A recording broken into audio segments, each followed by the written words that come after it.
Hola chicos, vamos a comenzar el tema de hoy. Estamos hoy día 25 de diciembre y vamos a estudiar los ácidos nucleicos, ¿ya? A ver, habíamos hablado sobre su definición, que son los ácidos nucleicos, son biomoléculas quinarias o pentarias, porque están formadas por 5 elementos, que serían el CHOM, ¿verdad? Carbono, hidrógeno, oxígeno, nitrógeno. Con respecto a los elementos del carbono, va a estar en la cadena carbonada, el hidrógeno y el oxígeno van a estar presentes en cada uno de los componentes de los ácidos nucleicos, y el nitrógeno va a estar presente dentro de las bases nitrogenadas, y el fósforo va a estar presente en el grupo fosfato.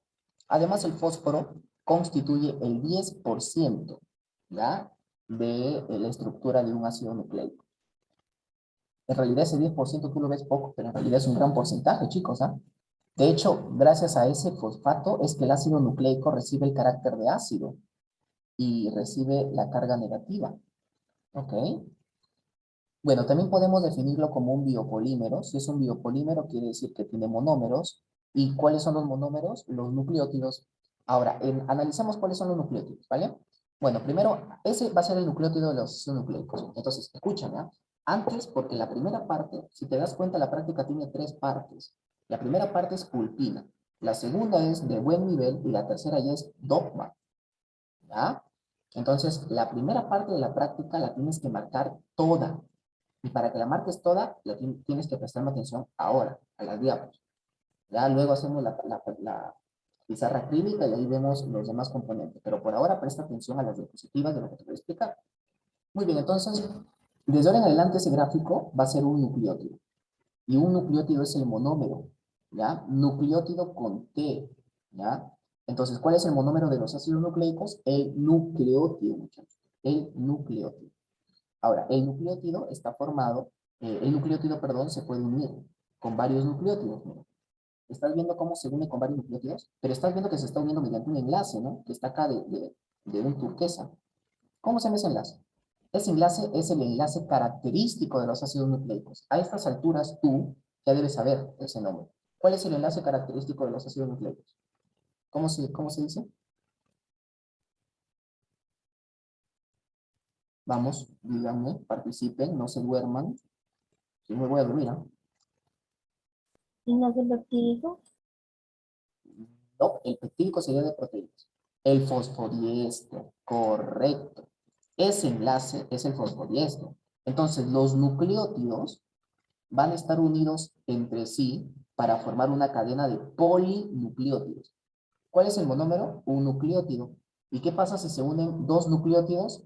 Se forma dinucleótido. Si se unen 3, trinucleótido. Pero si se unen varios, polinucleótidos. ¿Qué es un ADN? Es un polinucleótido. El ARN también es un polinucleótido, que tiene miles y miles y miles de nucleótidos. Entonces, para que esos nucleótidos estén formando esa agrupación, tienen que estar unidos. Y el enlace que los mantiene unidos es el enlace característico de los ácidos nucleicos, que sería el enlace fosfodiéster. Ya, no te olvides, fosfodiéster. Ahora, ese enlace fosfodiéster permite la formación de polinucleótidos, es decir, una cadena de nucleótidos. Ahora, también podemos mencionar, chicos, que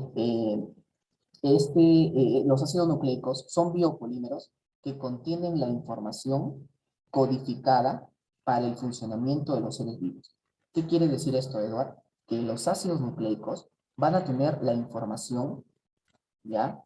Pero en un idioma muy especial que necesita traducirse. Entonces, imagínate al idioma, un idioma cualquiera, imagínate que el idioma fuera el griego, ¿no? O el hebreo, o el, no sé, pues cualquiera que tú te imagines, ¿no? Que esté, no sé, pues el griego, el árabe, el judío, no sé, cualquier idioma, ¿ya? El latín, imagínate. Entonces, el ADN contiene información importantísima para nuestro funcionamiento, pero está en un idioma desconocido, en un idioma complicado que vendría a ser el latín. Y nosotros, nuestras células, tienen que, tienen que entender el mensaje que tiene el ADN, los ácidos nucleicos. Entonces lo que hacen es traducir ese idioma y lo pasan a un lenguaje más sencillo, ¿ya? ¿Cuál sería el lenguaje sencillo? Las proteínas. Porque recuerda que las proteínas son la expresión de un gen, de un ácido nucleico. Las proteínas son la traducción. Entonces, cuando nosotros traducimos un ácido nucleico, obtenemos una información ya más sencilla de entender y de ejecutar. Entonces, un ácido nucleico es un biopolímero que contiene información codificada para el funcionamiento de los seres vivos. ¿Ya? Vamos ahora a mencionar por qué son llamados ácidos nucleicos. Bueno, chicos, en el 69, en 1869, fue aislado un ácido nucleico. Y fue aislado del núcleo, ¿ya? Pero primero, chicos, no era llamado ácido nucleico, ¿ya? Como fue aislado del núcleo, ¿ya? Y era una sustancia ácida, yo quiero que por ahora tú entiendas esto, ¿ya? Fue aislada del núcleo de una célula, ¿ya? Y vieron que esa sustancia que habían aislado del núcleo era ácida. Y le llamaron primero nucleína. Nucleína porque fue aislada en el núcleo y pensaban que solo existía en el núcleo. Y por eso le llamaban nucleína. Y obviamente esta nucleína seguían sabiendo que tenía un carácter ácido. Ahora, ¿quién hizo todo esta isla? ¿Quién lo aisló y quién le puso el término nucleína? Fue Friedrich Michel, ¿ya? Entonces, Friedrich Michel fue el que hizo esta magia de aislar el ácido nucleico, le llamó nucleína, ¿ok? Pero esta nucleína pasó a llamarse ácidos nucleicos, ¿ya? ¿Pero por qué? Obviamente porque tenía una naturaleza ácida y porque había sido aislada en el núcleo, entonces por eso ácido nucleico. Sin embargo, chicos, ¿qué pasó? Este cambio de nucleína a ácidos nucleicos se sustentó en que descubrieron que los ácidos nucleicos no solamente estaban en el núcleo. Chicos, un error que cometen los postulantes es pensar o asociar ácido nucleico con ADN. Y piensan, ácido nucleico es ADN, pero no es solamente ADN, también es ARN. Y no solamente es ADN y ARN, sino puede ser una simple cadena de polinucleótidos. Eso también es un ácido nucleico. Y la cadena de polinucleótidos no es ADN. Para que sea ADN tiene que tener una cantidad enorme de nucleótidos. Pero si no es tan grande, por ejemplo, imagínate que solamente tenga 30 nucleótidos, eso no es un ADN, es simplemente un ácido nucleico, es un polinucleótido. Y vieron que segmentos así de ácidos nucleicos también eran encontrados en otras partes de la célula. Se encontraban en el citoplasma, se encontraban en las mitocondrias, en los cloroplastos. Entonces, como ya no solamente estaban en el núcleo, es por eso que ya no se podía llamar nucleína, porque nucleína restringía su lugar al núcleo. Por eso pasó a llamarse mejor ácidos nucleicos, o sea, ácidos de núcleo, para hacer mención a que era un ácido que había sido encontrado en el núcleo. Y listo. Y de esa manera se entendió y hasta ahora se les llama ácidos nucleicos, ¿vale? Ya sabemos que no solamente está en el núcleo, también puede estar en la mitocondria, recuerda. Muy bien. Y también formando parte de los ribosomas en el citosol. Característica de los ácidos nucleicos. Edward, ¿qué características tienen los ácidos nucleicos? Primera característica, están presentes en todos los seres vivos. Chicos, no existe un ser vivo que no tenga ácidos nucleicos. Si los ácidos nucleicos tienen la información, pues. Entonces, imagínate un ser vivo sin información. No es ser vivo, pues. Entonces, todos los seres vivos presentan ácidos nucleicos. Así que, así como todos presentan proteínas, igual, todos presentan ácidos nucleicos. ¿Y dónde se van a encontrar? ¿En qué parte del ser vivo? ¿En qué parte de la célula? Bueno, chicos, el ácido nucleico se puede encontrar en el citoplasma, donde vamos a encontrar compuestos de naturaleza nucleotídica. Es decir, compuestos que sean ácidos nucleicos, simplemente así, chicos, ¿ya? En el citoplasma se van a encontrar esos compuestos ácidos nucleicos que estamos hablando, ¿ya? Por ejemplo, el ATP. Chicos, el ATP, que tú lo conoces como una molécula energética, es un ácido nucleico. Es un ácido nucleico, aunque no lo creas, ¿ya? ¿Dónde también lo podemos encontrar? En el núcleo, obviamente, en forma de ADN, en forma de ARN, que es lo que ya tú conoces. Y obviamente, eh, ahí está la imagen, por ejemplo, de un cromosoma, que sería un ADN. Y también lo vamos a encontrar dentro de algunos organelos celulares, como por ejemplo, dentro de organelos semiautónomos. ¿Y cuáles son los organelos semiautónomos? Esto puede ser pregunta de examen porque ya ha venido muchas veces. Hay una pregunta que te dice, son organelos semiautónomos, ¿no? De hecho, esta pregunta ha venido, ¿verdad? Esta ha venido reciente. Mitocondria, claro, esta pregunta ha venido no sé si ha venido en este SCP, creo que sí ha venido en este SCP. Pero esta pregunta ha sido reciente, ¿eh? Que te decía, la mitocondria tiene sus propias proteínas y tiene ADN, por lo tanto se considera como, y era para marcar un organelo semiautónomo, ¿ya? Entonces, ¿dónde vamos a encontrar ácidos nucleicos? Dentro de los organelos semiautónomos, o conocidos también como organelos de doble membrana, como son la mitocondria y el cloroplasto, ¿ya? Y también vamos a encontrarlo formando parte de ribosomas, que serían en este caso organelos sin membrana. Entonces, mira, no solamente lo encontramos en organelos con doble membrana, o en palabras sencillas, en organelos que tienen membrana, sino también lo podemos encontrar en organelos que no tienen membrana, como el ribosoma. ¿Vale? No te vayas a olvidar de eso, ¿verdad? Es importante. Espero que hasta aquí quede bien. ¿Listo? Grábate la forma del ATP. El ATP tiene una ribosa, tiene una adenina y tiene 3 fosfatos. Luego vamos a ver eso. ¿Qué significa? Característica número 2, presentes en algunos seres no vivos. Entonces, la característica número 1 es que están presentes en todos los seres vivos. La característica número 2 me dice que están presentes en algunos seres sin vida. ¿Cómo es eso posible? Bueno, tendríamos que mencionar al virus y al viroide, porque el virus, recuerda que el virus presenta ADN o ARN, pero no los dos. Puede presentar cualquiera de los dos, pero solamente uno. De hecho, el virus, chicos, tiene genoma, aunque no lo crean, tiene un material genético, los virus. Pero a diferencia de de las demás células, los virus solo tienen uno de los dos, o solo ADN o solo ARN, pero no los dos. Ya, eso lo vamos a ver cuando lleguemos a virus. Ahora, que es la próxima clase. Ahora, el, el SARS-CoV-2, el virus que provoca la COVID-19, esta enfermedad, es un virus que tiene ARN. O sea, ese virus no tiene ADN, pero tiene ARN.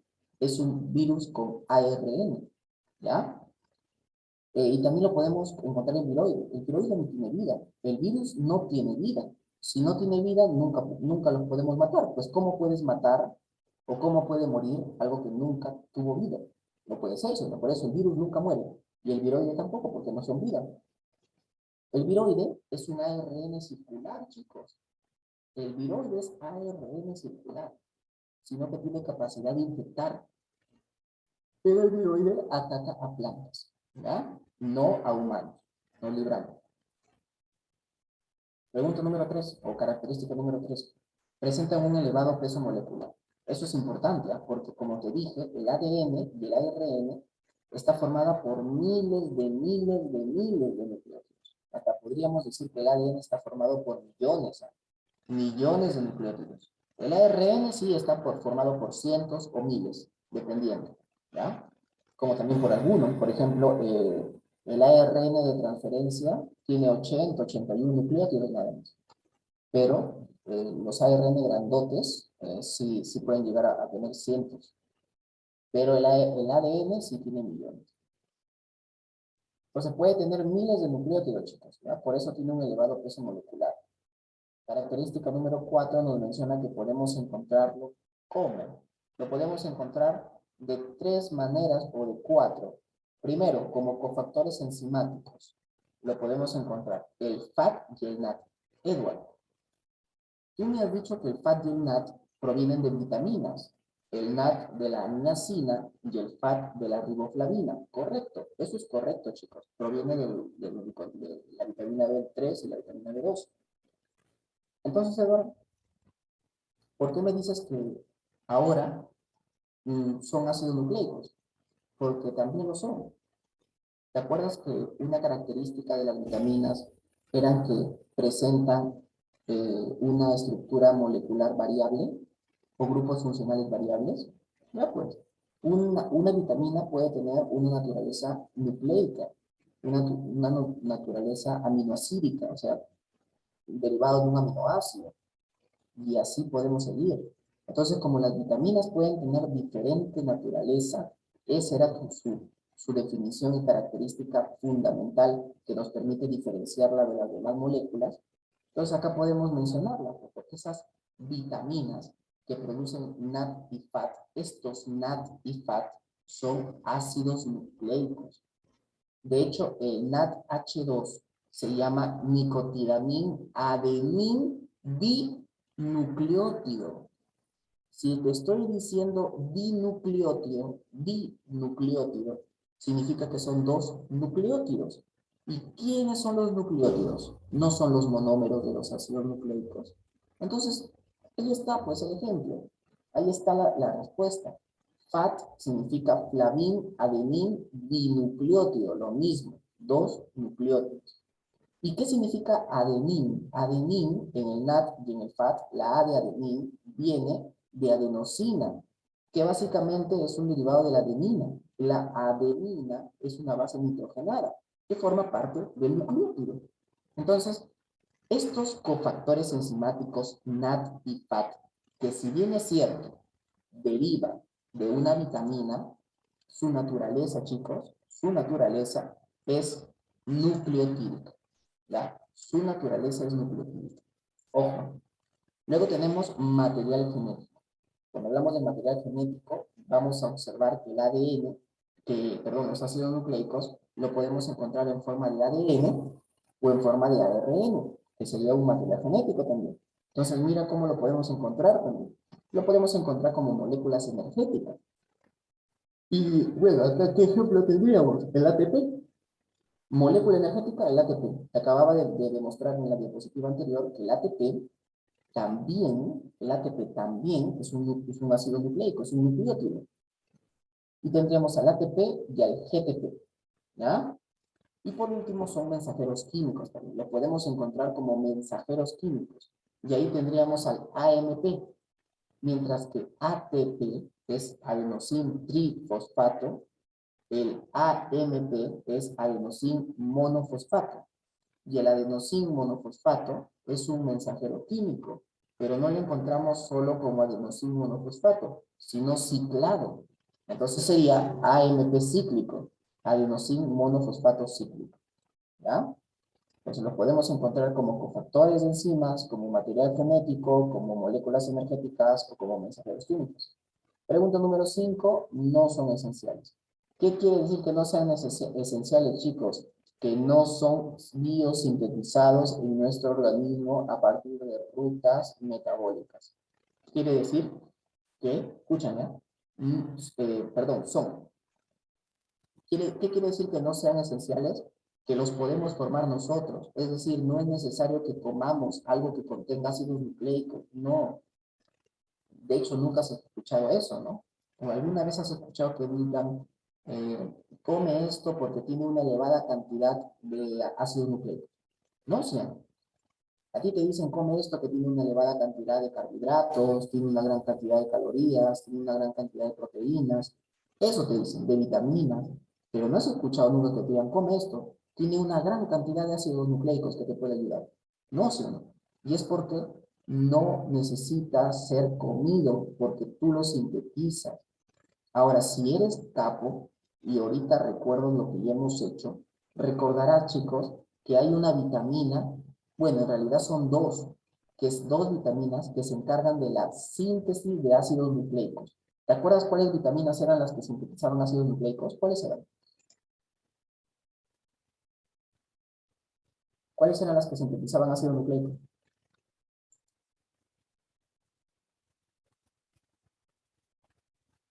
Vamos. ¿Te acuerdas cuáles eran las vitaminas que sintetizaban ácido nucleico? O al menos dime una, la más importante quizá. Lo hablamos, ¿ah? ¿Quién te expliqué? ¿Cuándo lo consumen? ¿Quién lo consume? ¿Qué vitamina es? Es la vitamina B9, pues chicos, el ácido fólico. El ácido fólico, te dije que sintetizaba ADN, por eso te dije que las mujeres embarazadas lo consumen, ¿ya? No son esenciales, ojo, no son esenciales. No te olvides. Ya, sigamos. Vamos a acabar. Al menos esta primera parte la acabamos, ¿ya? Pero presta atención, aguanta esta primera parte, ya lo demás lo pasemos para hoy en la noche. Pero al menos esta primera parte. No son esenciales, significa que son biosintetizados. A ver, ¿y a través de qué rutas se sintetizan ADN? Chicos, el ADN se sintetiza a través de las vías de las pentosas. Se sintetiza a través de la vía de las pentosas, a través de la síntesis de novo. Esas son las dos rutas principales. Eduardo, ¿qué es la vía de las pentosas? Ahorita no vale, no viene al caso, pero las vías de las pentosas es básicamente cómo a partir de un azúcar, ¿ya? De 5 carbonos se forma el ADN. Y la síntesis de novo quiere decir la síntesis de nuevo, o sea, la síntesis de la nada, desde cero. Hay ácidos nucleicos que se sintetizan desde cero, ¿ya? Entonces, esas son las dos rutas que tenemos. Componentes, muchachos, componentes. Despierten, presten atención a los componentes. Si ustedes no comprenden estos componentes, más tarde, cuando terminemos la clase, no vas a comprender nada. Entonces, vamos a ver los componentes de los ácidos nucleicos, ¿ya? Tírate un cachetadón para que te levantes. ¿Cuántos componentes tenemos? Son 3, chicos. Los componentes de los ácidos nucleicos son 3. Tenemos primero el azúcar pentosa, ¿ya? Que es el componente orgánico glucosídico. A ver, cuando nosotros hablamos de la azúcar pentosa, debes de recordar glúcidos. ¿Y cuáles son las pentosas? ¿Te acuerdas de las pentosas? La ribosa, la desoxirribosa, la ribulosa. Esas eran pentosas, ¿ya? Entonces, ¿qué es la azúcar pentosa? Es el componente glucosídico. Y si es glucosídico, es un glúcido. Y si es un glúcido, es orgánico, es un compuesto orgánico. Por lo tanto, se dice que el azúcar pentosa es un componente orgánico glucosídico. ¿Ya? Es un componente orgánico glucosídico. No te olvides, ¿no? Componente orgánico glucosídico. Y se dividen en dos grupos. ¿Ya? Puede ser una ribosa o la desoxirribosa. Quiero que mires la diferencia. Ya creo que te diste cuenta en dónde se diferencia, ¿no? Los componentes del azúcar pentosa tenemos la ribosa y la desoxirribosa. Tenemos dos tipos de pentosas, la ribosa y la desoxirribosa. Son las únicas que participan en los ácidos nucleicos. Vamos a ver las pentosas. Azúcar pentosa, chicos, azúcar pentosa. La azúcar pentosa tiene dos partes, ¿ya? O bueno, dos tipos. Puede ser una ribosa o puede ser una desoxirribosa. Primero analicemos la ribosa. Mira la ribosa su estructura, presta atención. Mira la ribosa. ¿Cuántos carbonos ves que tiene la ribosa? La ribosa sabes que es una pentosa, entonces ¿cuántos carbonos va a tener si es pentosa? 5. Pero mira, mira los carbonos. Los de rojo son los carbonos. ¿Cuántos carbonos ves entonces? 5. Ahí están, pues. ¿Ves el carbono que está encerrado con un círculo que a su vez está alumbrado? Préstale mucho ojo porque ese es el carbono 1. Ahora hay que enumerarlo. Ahí está, mira, carbono 1, carbono 2, carbono 3, carbono 4 y carbono 5. Presta atención al carbono 1 y presta atención al carbono 2. Primero, en el carbono 1 necesito que le prestes atención porque ahí se va a unir algo. Y en el carbono 2 quiero que le prestes atención a lo que cuelga de ese carbono 2. ¿Y qué es lo que está colgando del carbono 2? Un OH. Ojo, ¿qué está colgando? Un OH. OH. ¿Ya? Muy bien. Ahora, quiero que observes. Ese carbono 1 tiene también un OH. Pero ¿hacia dónde está el OH? ¿Hacia arriba o hacia abajo? Hacia arriba. Cuando el OH, escúchame, cuando el OH del carbono 1 está hacia arriba, se dice que tiene una forma beta. Edward, ¿y qué pasa si el OH del carbono 1 está hacia abajo? Sería alfa. Repito, en el carbono 1, el OH está hacia arriba y esa forma es beta. Beta es hacia arriba. Y cuando el OH está hacia abajo, es alfa. ¿Ya? Muy bien. ¿Por qué te comento eso? Por el nombre científico de la ribosa. Ahora, mire el carbono 2. Al carbono 2 le cuelga el OH. Mira, acá está el OH. Le está colgando el OH. Mira el OH. Le está colgando el OH. Ahora, ¿cómo se llama eso? Fácil. Se le llama beta-ribofuranosa. Este es el nombre científico, mira. Beta-ribo, ya sabes por qué es beta. Es beta porque el OH está hacia arriba.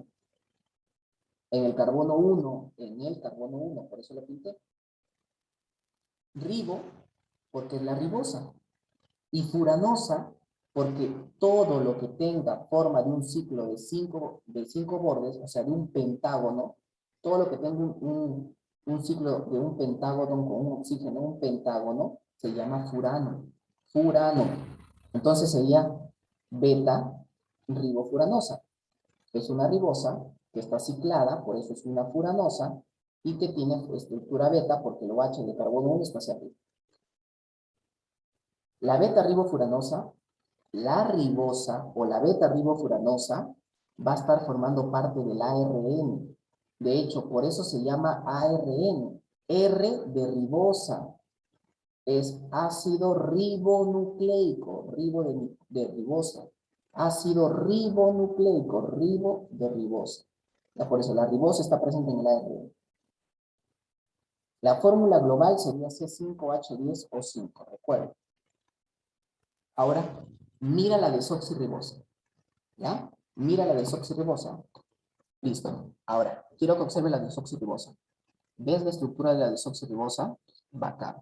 ¿En qué crees que se diferencia de la ribosa? Anda pensando, ¿ah? Vamos a ver los carbonos, de nuevo. Ahí tenemos los carbonos, vamos a enumerarlos y ahí está. Ahora, quiero que veas el número 1, vas a ver que el OH del carbono 1 sigue hacia arriba. Entonces, esta también es una estructura beta. ¿Ya? Es también una estructura beta. ¿Ok? Ahora, claro, la diferencia está aquí, mira, en el carbono 2. ¿Por qué la diferencia está en el carbono 2? Porque en el carbono 2, en la ribosa, hay un OH colgando, pero en la desoxirribosa es un hidrógeno. Entonces, como solamente está colgando un hidrógeno, es la diferencia. Mira, acá hay un OH y acá solamente un H. Entonces, quiero que aprecies esa diferencia. ¿Ya? Mire el OH, de nuevo. Mira el OH de la ribosa y ahora mira el hidrógeno de la desoxirribosa. Mira la diferencia. Entonces, chicos, ¿cuál es la diferencia? Un átomo de oxígeno. Por lo tanto, a esto ahora ya hay que llamarlo. Su nombre científico sería una beta desoxirribofuranosa. Ahí está, una beta 2 desoxirribofuranosa. ¿Por qué pongo el 2? Porque me indica que en la posición 2 hay un desoxi. ¿Qué significa desoxi? Una pérdida de oxígeno. ¿Ya? Y ribo, porque si tú te pones a pensar, esta estructura de la desoxirribosa no es más que la ribosa, pero sin un oxígeno. Entonces, por eso ribofuranosa. En realidad, la desoxirribosa, chicos, es una ribosa, pero es una ribosa que ha perdido oxígeno en el carbono 2. Por eso es 2-desoxi. ¿Ya? Entonces su nombre científico sería beta-2-desoxirribofuranosa. Y esta pentosa la vamos a encontrar formando parte del ADN. Ahora, presta atención. Fórmula global, mira. C5H10O4. Compara la fórmula global de la ribosa con la desoxirribosa. ¿En qué se diferencia? En un átomo de oxígeno. En un átomo de oxígeno, chicos. Te hago una pregunta. ¿Quién crees que pesa más? ¿Quién tiene mayor peso molecular? ¿La ribosa o la desoxirribosa? ¿Quién pesa más? Claro, la ribosa pesa más, correcto. Entonces, mira, ten en cuenta eso. La ribosa pesa más porque tiene un oxígeno más. Ahora, esa parte ciclada, recuerda, se llama proyección de Howard. Entonces, todo ciclo es una proyección de Howard en glúcidos. ¿Ya? Y en este caso, a esta proyección de Howard, este ciclo recibe el nombre de anillo. Y en este caso es el anillo furano. ¿Por qué? Porque furano es cuando el anillo es un pentágono, con un oxígeno en el medio. ¿Ya? Por eso, furano, por eso furanosa los términos. ¿Ya? Muy bien. Eso es el furano, mira, un pentágono con un oxígeno en la mitad, en la punta. Ahora, examinemos la ribosa y la desoxirribosa. La ribosa, mira, la ribosa se puede convertir en desoxirribosa. ¿Qué necesita la ribosa para hacer una desoxirribosa? Perder el oxígeno aquí en el carbono 2. Entonces, ¿recuerdas qué significa perder oxígeno? ¿Oxidar o reducir? ¿Qué significaba perder oxígeno, chicos? ¿Oxidar o reducir? ¿Recuerdan? Reducir. Muy bien, reducir. Entonces, si perder oxígeno es reducir, ¿cómo formamos una ribosa, una desoxirribosa a partir de ribosa? Por una reducción. ¿Ya? Por una reducción, chicos. Pero el tipo de reducción, ¿cuál sería? Fácil, Eduardo. Mira, hay tres tipos de formas de decir reducción. Una, cuando ganamos hidrógenos. Otra, cuando ganamos electrones. Y otra, cuando perdemos oxígenos. En este caso estamos perdiendo oxígeno. Entonces sería un tipo de reducción donde se pierde oxígeno. O sea, una desoxigenación. Desoxigenación. Desoxi, perder oxígeno. Entonces, el tipo de reducción sería una desoxigenación. Entonces, mira cómo a partir de una ribosa podemos llegar a formar una desoxirribosa. ¿Ya? Muy bien. Y terminamos azúcar pentosa. Primer componente, acabado. Vamos a ver el segundo componente, que sería la base nitrogenada. Y la base nitrogenada es también un componente orgánico. Así como el azúcar pentosa es un componente orgánico, la base también es orgánica. Pero en este caso ya no es glucosídica, es nitrogenada, porque justamente es una base con nitrógeno. Base nitrogenada es un componente orgánico nitrogenado. Y tenemos dos grupos, a las bases púricas y a las bases pirimídicas. Las bases púricas son las que derivan de la purina, que es un elemento de dos anillos o dos ciclos. Y las pirimídicas, que es un elemento que deriva de la pirimidina, donde solamente hay un ciclo. Vamos a ver ejemplos. A ver, veamos bases nitrogenadas entonces. Tenemos las bases púricas y las bases pirimídicas. Las bases púricas, ¿de quiénes derivaban? De las purinas. Acá tenemos una purina, mira. Escucha, las púricas derivan de la purina. La base nitrogenada es base púrica. Se llama púrica porque deriva de la purina. La purina es esto. Ahora, mira la purina. Entonces, de esta purina derivan las púricas. ¿Y cuántas púricas tenemos? Tenemos tres púricas. La adenina, perdón, tenemos dos púricas. La adenina y la guanina. Nada más. Entonces, ¿cuántas púricas tenemos? Dos. La adenina y la guanina. ¿Ok? Ahora nos vamos a las pirimídicas. Las pirimídicas derivadas de la pirimidina. Acá tenemos a la pirimidina. Mira la diferencia. Mira, mientras que acá teníamos 9 vértices, acá tenemos 6 vértices. Las pirimídicas derivan de la pirimidina. ¿Y cuántas pirimídicas tenemos? Tenemos 3. Tendríamos primero la timina, luego también, que solamente la vas a encontrar en el ADN. Eso hay que tomarlo con pinzas. ¿Ya? Eso hay que tomarlo con pinzas. Escucha. Según la teoría, la timina va a estar formando parte del ADN, pero no del ARN. Sería bueno que esto lo apuntes. La timina se va a encontrar formando parte del ADN, pero no del ARN. Eso no es del todo cierto, chicos. ¿Ah? Porque, por ejemplo, existe un ARN llamado ARN de transferencia. ¿Ya? Mira, el ARN de transferencia, lo voy a escribir por acá, ARN, así se escribe, mira, ARN de transferencia, también tiene timina. Y es ARN, ¿no? Así que cuidado con esto de solo en ADN. Si bien es cierto, es una base que lo vas a encontrar en la mayoría en ADN, porque es en ADN donde abunda. Pero también puede haber un ARN como el de transferencia que tenga timina.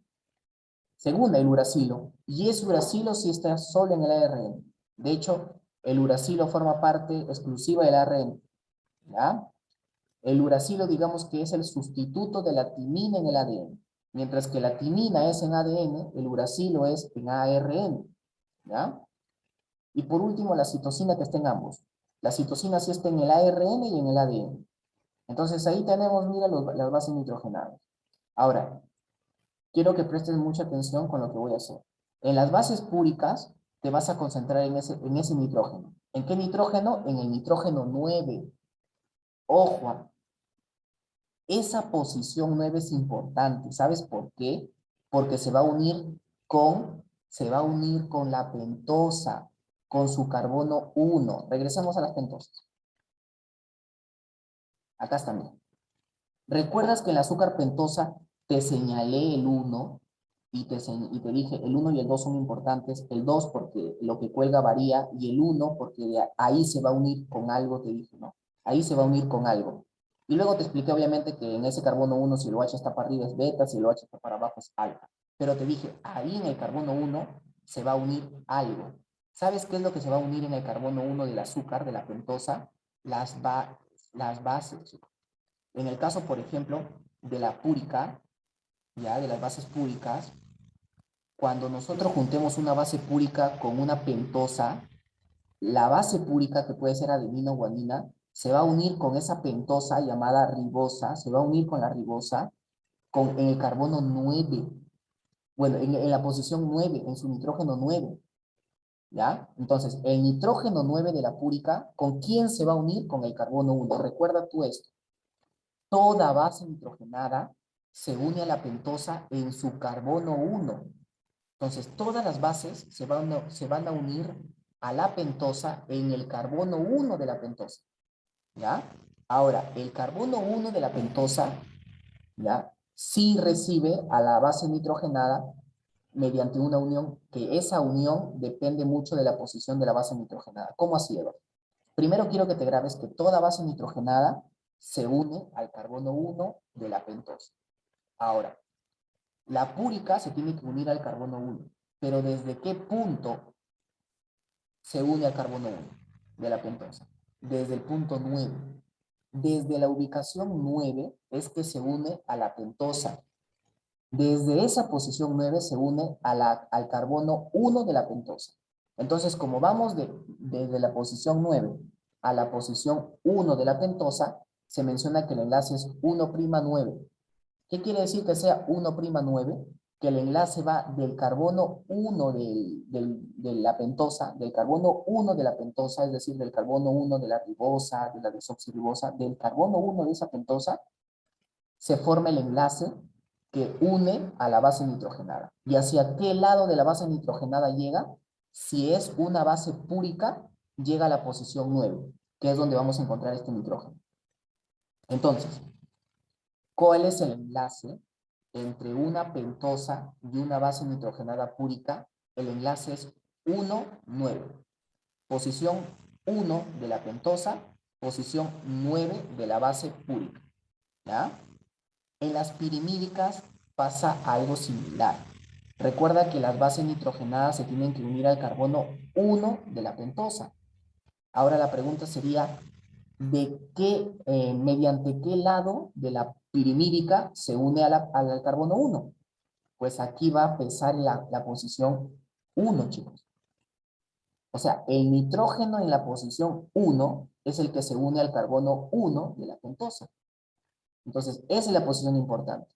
La posición 1 de la pirimidina es la importante, porque esa posición 1 es la que se va a unir con el carbono 1 de la pentosa para formar el enlace 1'1. El 1', recuerda que es la posición del carbono 1 de la pentosa, porque el enlace es desde la pentosa hasta la base. Entonces, primero comenzamos poniendo desde la pentosa hasta la base, ¿cuál es la posición de la pentosa? Sería la posición 1', que sería el carbono 1. Desde la 1' puede ir hasta la 9 de la base, si es púrica, o puede ir hacia la posición 1 de la base, si es pirimídica. ¿Vale? ¿Me entendieron eso, chicos? ¿Me pueden confirmar? ¿Me entendieron esto de las bases nitrogenadas y su unión? ¿O volaron? A ver, confírmenme. Porque es importante que conozcan esto. Si no conocen esto, los demás puede ser que pierdan. Ya, voy a repetirlo otra vez. No te preocupes. Gracias. Vamos. primero quiero que recuerdes algo. Toda base nitrogenada se tiene que unir al carbono 1 de la pentosa. Ese carbono de la pentosa que evaluábamos que era beta, porque lo H estaba hacia arriba, ese carbono 1, a ese carbono es por el cual las bases nitrogenadas se unen. ¿Ya? Repito, todas las bases nitrogenadas se tienen que unir al carbono 1 de la pentosa, o sea, de la ribosa o desoxirribosa. A su carbono 1 se tienen que unir. Ahora, depende del tipo de base nitrogenada para saber a dónde llega el enlace. ¿Por qué, Eduardo? Nosotros sabemos que el enlace, uno de los extremos del enlace que vamos a formar entre la base nitrogenada y la pentosa, sabemos que uno de los extremos fijo es el carbono 1 de la pentosa. Nos falta saber el otro extremo del enlace. Entonces, si lo que vamos a unir es una base púrica, se va a unir a la posición 9. Y esa posición 9 es la posición importante de las púricas. ¿Por qué, Edward, es la posición importante de las púricas?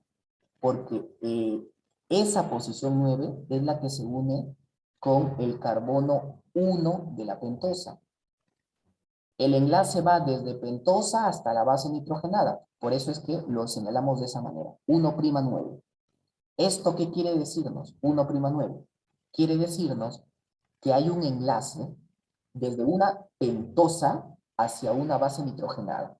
El enlace comienza en la pentosa, en su carbono 1, y termina en la posición 9 de la base nitrogenada. Esto es siempre y cuando la base sea púrica, porque la púrica tiene 9 posiciones. Pues. Ya, repito, 1'9 quiere decir que el enlace va desde la posición 1 de la base de la pentosa, de la posición 1 de la pentosa hacia la posición 9 de la base. Eso quiere decir. Y eso es el enlace. Mientras que si lo que quiero unir es una base pirimídica, la posición que me importa es la 1. ¿Por qué? Porque la pentosa y la base se van a unir de esa manera. Desde la posición 1 de la pentosa a la posición 1 de la base pirimídica. Entonces, como el enlace va desde la posición 1 de la pentosa a la posición 1 de la pirimídica, el enlace es 1'1. Quiere decir que el enlace parte desde el carbono 1 de la pentosa y termina en la posición 1 de la base nitrogenada. Entonces, ¿qué pasa, por ejemplo, si a mí me preguntan qué tipo de enlace presenta la unión de guanina con ribosa? Pienso, la ribosa es una pentosa, la guanina es una base. ¿Qué tipo de base es la guanina? La guanina es una púrica. Yo sé que toda unión de una pentosa con una base nitrogenada se va a unir la base en la posición 1 de la pentosa. Entonces el enlace comenzaría en el 1. ¿Y en dónde termina? En la posición de la base. ¿Cuál es la posición de la base más importante de la guanina? Recuerda, la guanina es púrica, tiene 2 anillos, la que tiene 2 anillos tiene 9 posiciones, la posición 9. Entonces sería 1'9. Si a mí me dicen cuál es el enlace entre la unión de citosina y ribosa, yo pienso, la citosina es pirimídica, la ribosa es una pentosa, así que de la pentosa es la posición 1. Ya, desde la posición 1 de la pentosa, ¿hacia qué posición llego? Si es citosina y la citosina es pirimídica, ¿cuál es la posición importante de la pirimídica? La 1. Entonces iría de 1 a 1. El enlace sería 1'1. ¿Ok? Todas las pirimídicas se unen de esa manera, de 1' a 1. Y todas las púricas se unen de 1' a 9. ¿Ahora me entendieron? Confirmo. ¿O todavía hay dudas? Ya. Muy bien. Fiore me confirma. Los demás, sí, ¿verdad? ¿O no? Si no, no hay problema, pero díganme, ¿no? Que voy a pasar y yo voy a creer que ya quedó claro, ¿ah? Bueno, contento. Sigamos. Muy bien. Entonces ya tengo la importancia, entonces. Vamos a regresar. Ahora, lo que voy a hacer lo que voy a hacer es poner el tercer componente. Y el tercer componente es el grupo fosfato. El último componente, grupo fosfato. El grupo fosfato, chicos, ya no es un componente orgánico, es un componente inorgánico. Y no solamente es un componente inorgánico, sino que es un componente ácido. Mientras que la base nitrogenada es base porque tiene un carácter básico. Mira cómo la base nitrogenada tiene un carácter básico. El grupo fosfato tiene un carácter ácido. Ahora, tú me dirás, Edward, ¿me estás diciendo que los ácidos nucleicos tienen una parte básica, que sería la base nitrogenada, y una parte ácida, que sería el fosfato? Sí. ¿Te acuerdas cómo se llamaba a los que tenían base y ácido? El carácter ácido-base. ¿Cómo se llamaban a esas moléculas? ¿Te acuerdas? A ver, para acá me escribo. Anfótero. Muy bien, Piero. Muy bien. En este caso, chicos, se podría decir entre comillas que son anfóteros. Pero ¿sabes qué pasa? Que si nosotros estudiamos químicamente las propiedades, esas bases nitrogenadas no tienen carga. Son básicas, pero no tienen carga.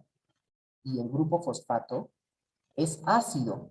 Y encima que es ácido, tiene carga negativa. ¿Recuerdas qué hacía la carga a los carácter ácido y básico? ¿Te acuerdas qué les hacía las cargas? ¿Les aumentaban su poder o les disminuían el poder? ¿Recuerdas cuando vimos proteínas y los metíamos dentro de un balde? Les aumentaba su poder, exacto, les aumentaba. Entonces, si les aumentan el poder y yo te estoy diciendo que el carácter básico es de la base nitrogenada y el carácter ácido es del grupo fosfato, pero la base no tiene carga, pero el grupo fosfato sí tiene carga negativa, ¿qué carácter es el que más predomina? Repito, si la base nitrogenada es básica y el grupo fosfato es ácido, pero la base no tiene carga, pero el grupo fosfato sí tiene carga, ¿qué carácter es el que predomina? El ácido, correcto. Como el ácido es el que predomina, los ácidos nucleicos son ácidos, ¿ok? Los ácidos nucleicos son ácidos, porque el carácter que predomina es el ácido.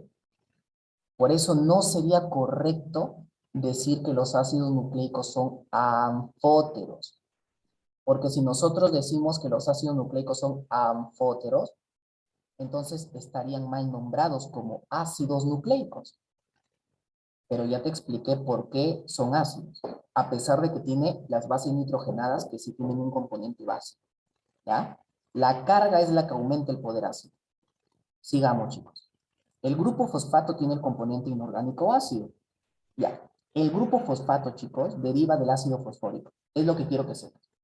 O sea, en química inorgánica, tú lo llamarías ácido fosfórico. Pero en biología, ese ácido fosfórico vas a ver que pierde hidrógenos y se convierte en grupo fosfato. ¿Ok? Quiero que mires el ácido fosfórico. Así es el ácido fosfórico. Mire el ácido fosfórico, ¿ah? El ácido fosfórico es el que tú conoces como H3PO4.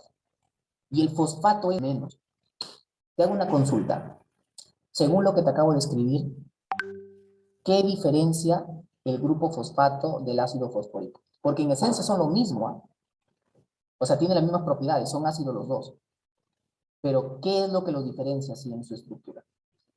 Ahí a simple vista. ¿Qué diferencia un fosfato de un ácido fosfórico? ¿Qué tiene el fosfato o qué tiene el ácido fosfórico que no tiene el fosfato? Hidrógenos, pues. ¿Ves que el ácido fosfórico tiene H3PO4? Tiene hidrógenos, pero el grupo fosfato no los tiene. Entonces, el grupo fosfato no es más que este ácido fosfórico, pero cuando pierde 3 hidrógenos. ¿Ok? Muy bien. Y cuando pierde 3 hidrógenos, o sea, se ioniza, se convierte en esto. Estás viendo las cargas negativas, supongo. Tienen 3 cargas negativas. Es -3, una enorme carga negativa. Entonces te das cuenta que el ácido fosfórico tenía 3 hidrógenos y el fosfato ha perdido los 3 hidrógenos y por eso es que el oxígeno se ha cargado negativamente, porque le ha arrancado los electrones al hidrógeno. Entonces mira cómo el grupo fosfato es el ácido fosfórico, pero cuando se ioniza, es decir, cuando pierde hidrógeno, cuando pierde protón. Vamos a verlo más de cerca. Grupo fosfato. Ahí tenemos el ácido fosfórico. Mira cómo el ácido fosfórico lo ionizamos. ¿Pero por qué lo ionizamos, Eduardo? ¿Por qué es que el ácido fosfórico pierde agua? Bueno, chicos, el ácido fosfórico va a perder agua. ¿Sabes por qué va a perder agua? Perdón, el ácido fosfórico pierde hidrógeno. ¿Pero sabes por qué va a perder hidrógenos? Va a perder hidrógenos porque va a estar en un medio acuoso, es decir, en un medio donde hay agua. Y cuando hay agua, se pierden hidrógenos, se ionizan las moléculas. Entonces, ¡pum!, pierden los hidrógenos. Ahora, tú me dirás, Edward, ¿por qué adquiere carga negativa? Fácil, pues chicos, si nosotros analizamos la unión OH y hacemos un gran zoom, vamos a ver que va a estar el oxígeno, enlace hidrógeno, un electrón por aquí unido al hidrógeno, un electrón por aquí unido hacia acá al fosfato, ¿no? Fosfato por acá, y ahí va a tener 2 electrones, ¿no? Entonces quedarían los otros electrones libres. Pero ¿qué pasa, chicos? El oxígeno, ¿recuerdas que era electronegativo? Y si es electronegativo, ¿qué hacía un elemento electronegativo? Robaba electrones, ¿sí? Entonces, el oxígeno le va a robar el electrón al hidrógeno y va a tener otro electrón. Y lo va a despojar de su electrón al hidrógeno. Recuerda, el hidrógeno tenía un electrón y era neutro, pero ahora que ha perdido el electrón, abunda la carga positiva y se carga positivamente. Ahora, el oxígeno que ha ganado un electrón más, se cargará negativamente. Esto se retira, se va y se queda ahora el O cargado negativo. De aquí y aparece así, o negativo y O negativo. Esto de aquí básicamente es una simbología de 3D, ¿ya? Significa, por ejemplo, que este negro está hacia adelante y esto estaría hacia atrás, ¿no? Eso es una lectura entre tercera dimensión, no importa, tú míralo como si fuera un enlace. Y mira que acá hay un doble enlace, ¿no? ¿Listo? A eso se le llama grupo fosfato. Ahora, muchachos, escuchen. Mira esas características, ¿ah? El grupo fosfato, que viene de un ácido fosfórico, que es un ácido muy fuerte, le da la característica de ácido a los ácidos nucleicos. Se encuentra en forma de grupo fosfato, porque como está en un medio acuoso, recuerda que nuestras células, todo nuestro organismo está en un medio acuoso. Por lo tanto, se tiene que ionizar el ácido fosfórico y se convierte en grupo fosfato. O sea, en nuestro organismo no vamos a encontrar el ácido fosfórico como con hidrógenos. Lo vamos a encontrar sin hidrógenos, como fosfato nada más. Entonces se encuentra en forma de grupo fosfato, ionizado con carga negativa. Y ojo con este dato, chicos. Miren, se une a la pentosa también. ¿Pero a qué lugar de la pentosa? Al carbono 5. ¿Cómo así, Eduardo? A ver, recapitulemos. Las bases nitrogenadas, ¿a qué carbono de la pentosa se unen?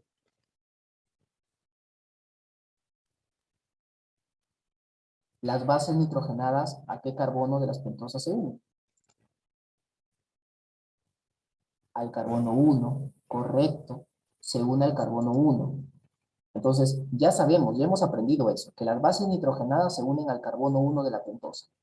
Ahora solamente añadimos esto, que el fosfato se une al carbono 5 de la pentosa. Entonces, 2 cosas se unen a la pentosa. La primera cosa que se une a la pentosa es la base nitrogenada, que se une a su carbono 1. Y el segundo elemento o compuesto que se une a la pentosa es el fosfato. Y el fosfato se une al carbono 5 de la pentosa. Todos se unen a la pentosa. Bases nitrogenadas al carbono 1 de la pentosa, grupo fosfato al carbono 5 de la pentosa. ¿Ya? Muy bien, así que cuidado con ese dato. Muy bien. ¿Qué más? El grupo fosfato tiene carga negativa. Entonces los ácidos nucleicos tienen carga negativa. Si te digo que los ácidos nucleicos tienen carga negativa, el ADN, chicos, ¿qué carga tendrá? ¿Qué carga tiene el ADN?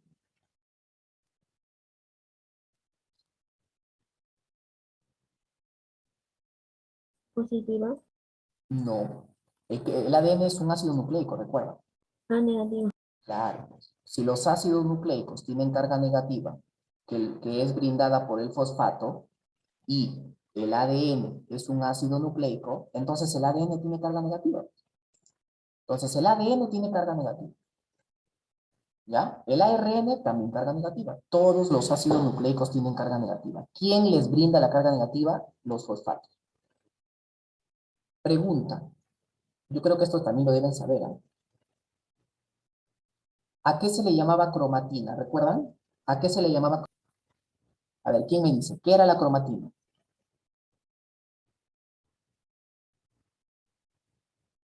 ¿Recuerdan? Ya Virginia ya voló, ¿no? Virginia estará durmiendo ahorita. ¿Alguien sabe qué era la cromatina? ¿O por qué estaba compuesto la cromatina? Era algo más algo. ADN más proteínas. Perfecto, Cintia, muy bien. Era ADN, correcto, estamos bien, ¿ah? ADN más proteínas. ¿Te sabes el nombre de esa proteína? Comienza con H. ¿Alguien? Histona. ADN más histona me forma la cromatina. Obviamente la histona es una proteína, correcto. ¿Ya? El ADN más histona da la cromatina. Pero tú te has preguntado, Edward, ¿cómo es que la histona se une al ADN? ¿Se monta nada más? Ok. Mira, la histona, chicos, es una proteína básica. Si es una proteína básica, como toda proteína, está formada por aminoácidos. Pero si es una proteína básica, ¿por qué tipo de aminoácidos estará formado? ¿Recuerdas? Si es una proteína básica, aminoácidos, ¿de qué tipo tiene que tener?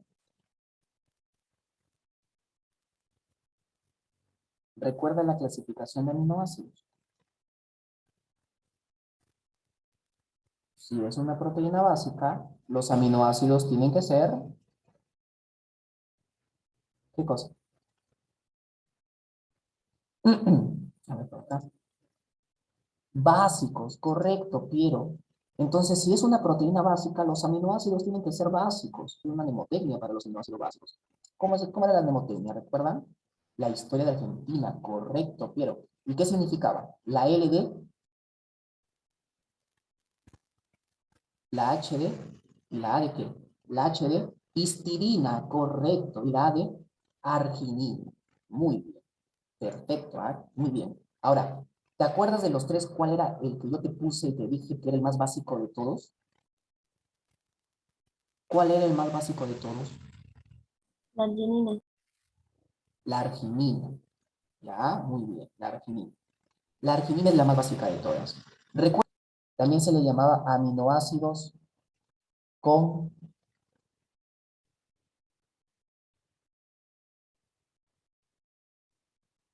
¿Recuerdas?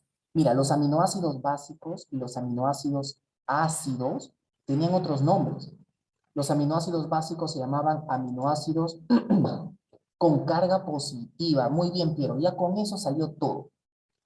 Los aminoácidos básicos también se llamaban aminoácidos con carga positiva. ¿Por qué crees? Porque tenían carga positiva, pues. Si los aminoácidos tienen carga positiva y forman la proteína básica, ¿qué carga tendrá la proteína básica? Tendrá una carga positiva, pues. Por lo tanto, la histona, ¿qué carga tiene? Tiene carga positiva. Ahora, la histona está formada por lisina y arginina principalmente. Ahora, escuchan. Si estoy diciéndote que la histona tiene carga positiva, ya tenemos una carga importante.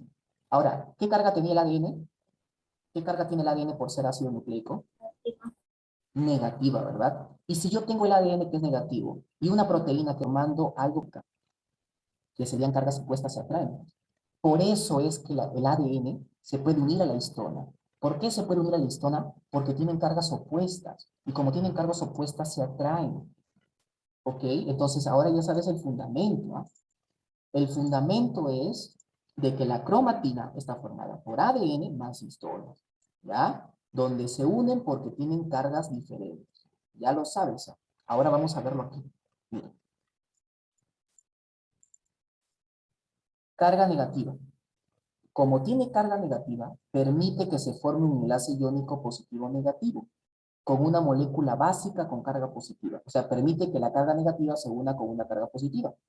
Y esto es importante, porque existen proteínas que son ricas en los aminoácidos arginina y lisina, los que te decía, y esos son las histonas. Entonces, como las histonas son básicas, el ADN es ácido, positivo y negativo se atraen, se forma la cromatina. ¿Ya? Muy bien. Terminamos con el grupo fosfato. Ya terminamos los componentes. Vamos a ver qué nos toca. La clasificación. Los ácidos nucleicos se clasifican en grandes grupos, en los grupos principales. Tenemos al ADN bicatenario. Bicatenario, tiene dos cadenas el ADN. El ARN es monocatenario, solo tiene una sola cadena. Entonces, mientras que el ADN tiene dos, el ARN tiene una. Esa es una diferencia. Vamos a ver detalladamente el ADN y el ARN en la próxima clase, ¿ya? Pero por ahora quiero que veas en qué se clasifica. Sigamos viendo qué nos dio. Bueno, eso de la pizarra en la próxima clase, ¿no? Ahorita hay que continuar con otras. Funciones. ¿Cuáles son las funciones de los ácidos nucleicos? Las funciones de los ácidos nucleicos, primero es decir que es genética, pero antes de eso, acá, esto es importante para ti. Escúchame, escúchame aquí, en la base nitrogenada. ¿Sabes que existe algo llamado la complementariedad de bases? Escúchame, existe la complementariedad de bases.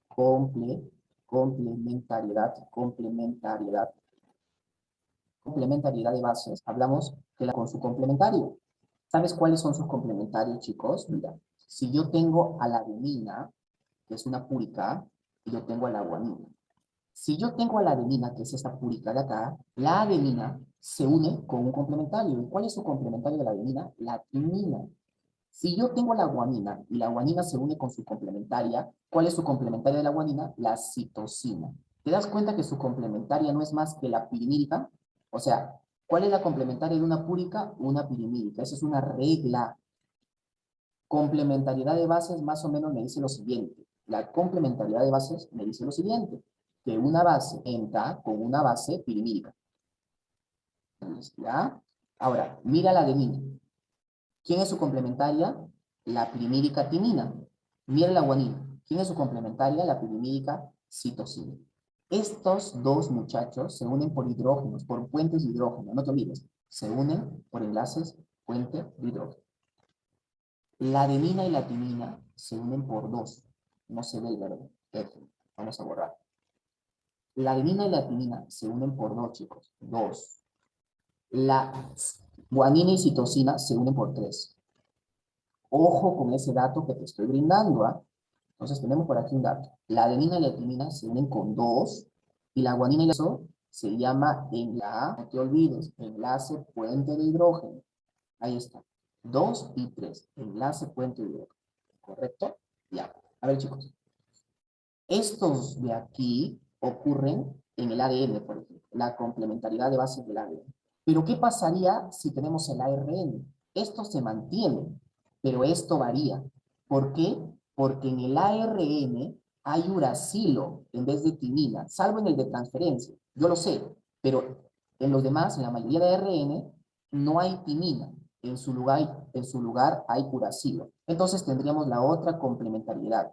Y la otra complementariedad, chicos, sería la siguiente. Adenina, adenina con citosina. De nuevo, chicos, la adenina y el uracilo, dos puentes de hidrógeno. La guanina y citosina, tres puentes de hidrógeno, lo mismo. Lo único que ha cambiado es que en vez de timina ahora hay uracilo cuando yo hablo de ARN. Entonces ya tenemos la complementariedad de bases del ADN y la complementariedad de bases del ARN. Si yo, por ejemplo, a ver, voy a escribir, mira eso, ya, grábate eso, métetelo en la cabecita eso, ahorita, en tu cabecita, ya. Por cierto, ya se fue uno más, solamente quedamos 6. Ustedes son 5 nomás. Cintia y Piero están despiertos.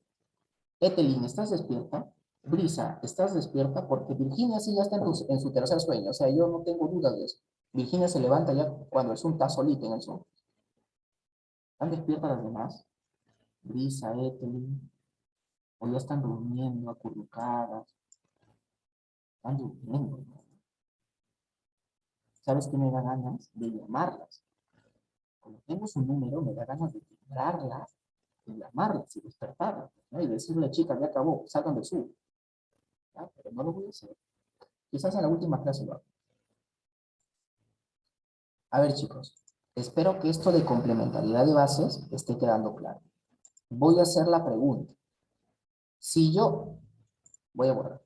Entonces, miren, si a mí me dan una secuencia donde yo veo uracilo, a ver, te hago una consulta. Si a mí me dan una secuencia donde yo veo uracilo, al toque, muchachos, yo reconozco una secuencia y veo un uracilo, ¿en dónde estoy? En ARN, fijo.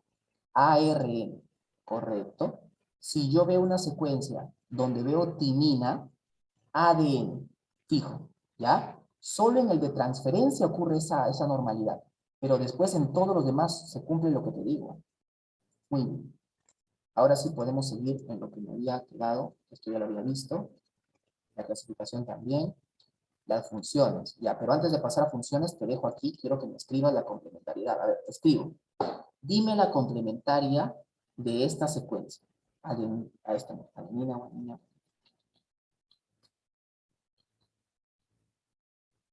A ver, escríbanme la complementaria de la que acabo de enviar al chat.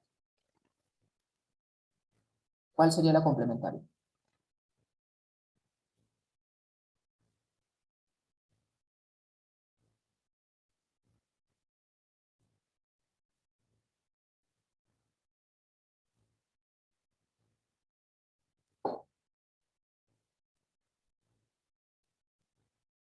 Edward, no lo sé. A ver, chicos, lo que te acabo de mandar, imagínate que es un segmento. En ese caso reconoces el uracilo, ¿no? Entonces imagínate que es un segmento de ARN. Yo te estoy pidiendo que me des su complementario. ¿Cuál sería? Fácil, pues. Comienzo. Voy primero por la letra A. ¿Cuál es su complementaria de la A? La U. La complementaria de la U, la A.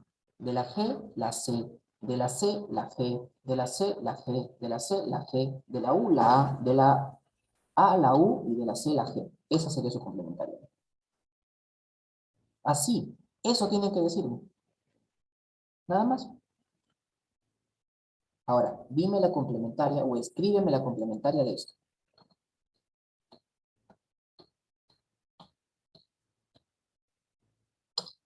¿Cuál es la complementaria de esa?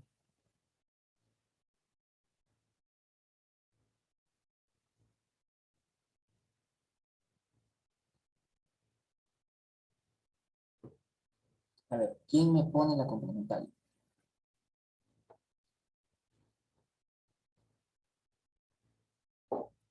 ¿No se animan? ¿En serio? ¿O están que lo escriben pasito a pasito?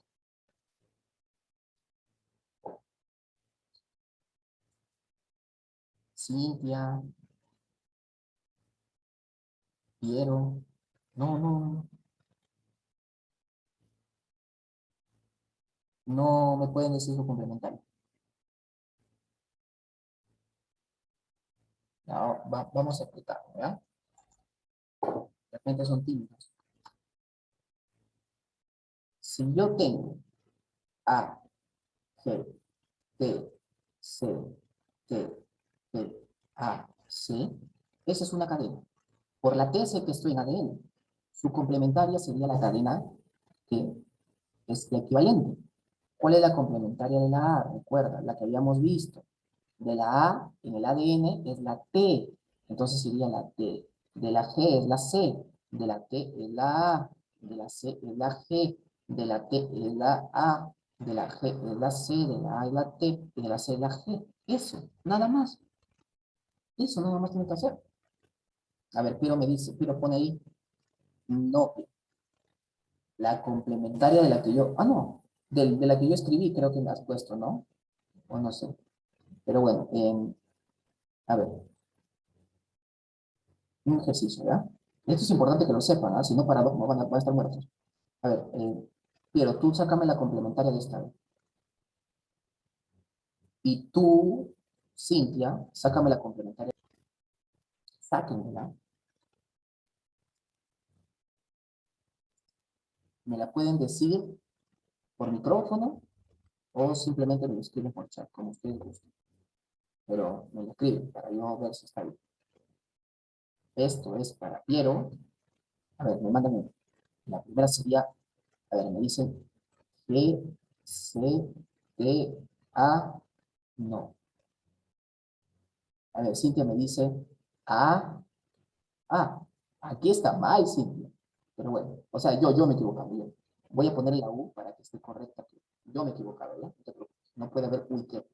Yo me equivoco. A, A, T, A, C, G. Correcto, correcto. ¿Cuál es el problema, Piero? La complementaria de la A y de la C es la G y viceversa. La complementaria de la T es la A y de la G es la C. Recuerda, esto es por doble enlace y esto es por triple enlace. Esto es en el ADN. Lo que cambia acá es que en vez de la T, la U. Ahora, yo te he dado esto de ADN porque no hay U. T, la A. De la C, la G. De la G, la C. De la T, la A. De la A, la T. De la A, la T. Esta división. Pero confírmame si has entendido. Listo, bacán. Listo, ya no te vas a volver a equivocar. ¿Ya? Por eso, es importante que sepan eso. ¿Ya? O sea, es importante que sepan la complementaria. Ya, es más, miren, lo voy a colocar en... Lo voy a volver a colocar. Entonces, ¿dónde está? Acá. Ahí están. ¿Ves? Ahí están, mira. Estas son complementariedad de bases AT, GC, AU, GC. Y viceversa, pues TA y CG. Eso se leen para ese lado, pero también se leen para el otro lado. ¿Ya? Muy bien, ahora sí volvamos donde no se nos queda discusión. Listo, chicos, comencemos entonces. ¿Ya? A ver, en funciones, ¿yo qué podría decir? Bueno, Eduardo, primero que una de las funciones, por no decir la más importante de los ácidos nucleicos, es la función genética o hereditaria, donde me dice que el ADN contiene la información hereditaria que es en porciones, que se llaman genes, y que el ARN expresa la información hereditaria del ADN, ¿ya? Mediante la síntesis de proteínas. Entonces, el ARN, imagínate que el ARN es un traductor, ¿no? A ver, muy sencillo. Mira, el ADN presenta un lenguaje, imagínate en latín. Lo que va a hacer el ARN, ¿sabes qué, chicos? Lo que va a hacer el ARN primero es irse al ADN, va a encontrar la... Entonces, imagínate que el ADN es una secuencia enorme, chicos, enorme de palabras en latín, ¿ya? Imagínate que el ADN es un pupiletras, ¿no? Está llena de letras. Entonces, el ARN va a ir y va a buscar en esa sopa de letras las palabras en latín y las va a sacar. Todavía en latín las va a sacar. Y una vez que ya sacó de esa sopa de letras del ADN, saca la palabra en latín, ahora esa palabra la traduce al español. Y esa traducción al español sería la proteína.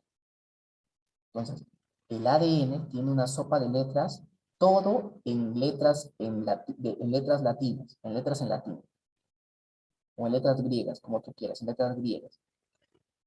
Lo que va a hacer el ARN es de todas esas letras griegas, va a sacar palabras griegas. Y una vez que sacó las palabras griegas, las lleva al español. Eso es expresión. ¿Ah? Entonces las dos tienen que ver con eso. Entonces de esa manera el ADN y el ARN tienen que ver con la herencia, ¿ya? Con la genética y la propiedad hereditaria.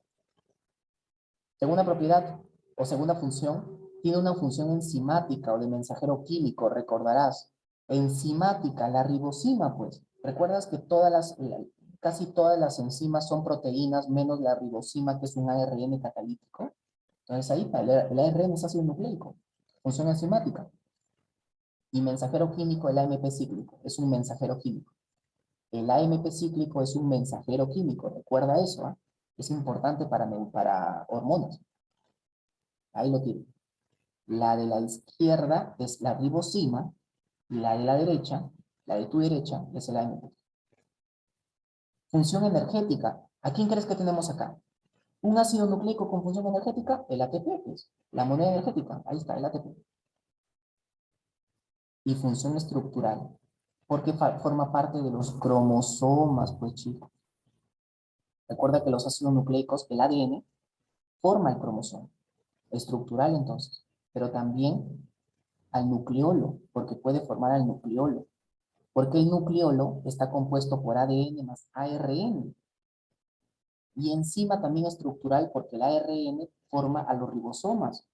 Entonces también, ¿ya? Muy bien, hasta aquí la primera parte, luego ya entraríamos a ver ADN y ARN propiamente. Y luego, y al final de todo, ya recién al final de todo, entraríamos a ver dos, ¿ya? Voy a minimizar esto. Y ahora lo que voy a hacer es compartir la práctica. ¿Ya? Vamos todos a la práctica para hacer la primera parte. Que la primera parte sí la puedes hacer, que son 31 preguntas. Ya me lo vas diciendo. Vamos.